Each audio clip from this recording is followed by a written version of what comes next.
tell me that I'm never. Selamat datang ke channel Sales Lifestyle, tuan-tuan dan bapak.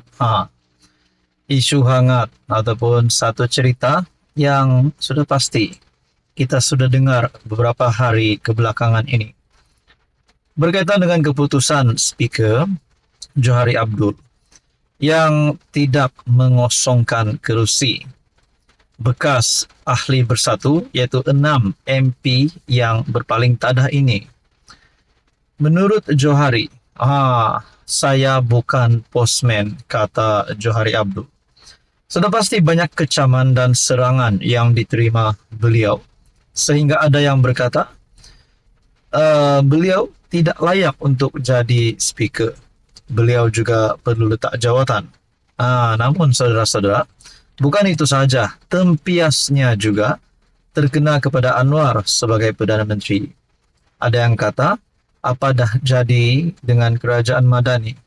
Nah, saudara-saudara yang amat dihormati, berkaitan dengan ini, sudut positifnya, Anwar Ibrahim otomatis telah mendapat sokongan 2/3, termasuk 6 ahli parlimen daripada bersatu sebelum ini yang berpaling tadah, yang menyokong isytihar sokong Anwar Ibrahim. Nah, menurut Johari, saya bukan postman. Keputusan tidak mengosongkan kerusi 6 ahli parlimen bekas ahli bersatu dibuat selepas semua perkara dikaji, kata yang di-Pertua Dewan Rakyat Tan Sri Johari Abdul ketika memberikan petuah mengenainya di Dewan Rakyat.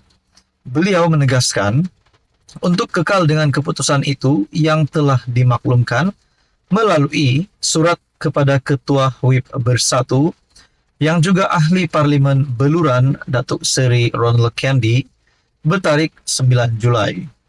Saya sebut saya bukan postman. Bila saya menerima apa juga diberikan kepada saya akan memastikan saya kaji semua sekali.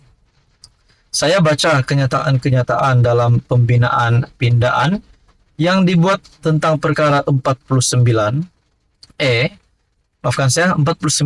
perlembagaan persekutuan itu. Saya ambil keputusan kekal seperti yang telah saya maklumkan kepada Beluran bahwa kekosongan tidak berlaku. Melalui surat kepada Ronald mengenai keputusan terhadap notis pemakluman kekosongan kerusi 5 MP bersatu, Johari memaklumkan perlembagaan bersatu telah menafikan hak 5 MP itu sebagaimana termaktub di bawah Perlembagaan Persekutuan, Peraturan-Peraturan Majlis Mesyuarat Dewan Rakyat, serta Akta Majlis Parlimen, Keistimewaan dan Kuasa 1952. Selain Ronald, Ketua Pembangkang Datuk Seri Hamzah Zainuddin berkata, keputusan menentukan status keahlian ke-6 MP berkenaan dalam bersatu adalah di bawah parti tersebut dan bukannya di bawah bidang yang di-Pertua Dewan Rakyat. Sementara itu, RSN Raya PH Jelutong bangkit mempertahankan keputusan Johari dengan berkata pindaan parti bersatu tidak boleh digunakan secara retrospektif. Pindaan perlembagaan parti bersatu dibuat selepas PRU dan pindaan-pindaan yang dibuat kepada perlembagaan persekutuan dibuat sebelum itu.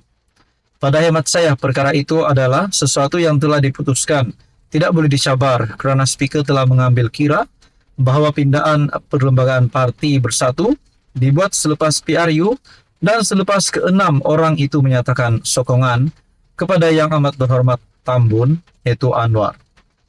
Percanggahan pendapat antara ahli parlimen kerajaan dan pembangkang menyebabkan sesi Dewan Rakyat terhenti hampir 30 minit ketika perbahasan RUU keterangan saksi kanak-kanak pindaan 2024.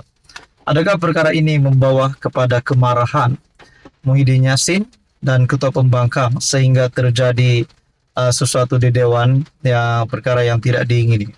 Itu menjadi persoalannya lah. Tapi kita kena elaklah ada perkara yang buruk berlaku. Namun itulah keputusan muktamad daripada Johari Abdul, yaitu tidak ada pengosongan kerusi berlaku terhadap bekas ahli bersatu yaitu 6 MP yang berpaling tada ini. Apa komen Anda, tuan-tuan dan puan?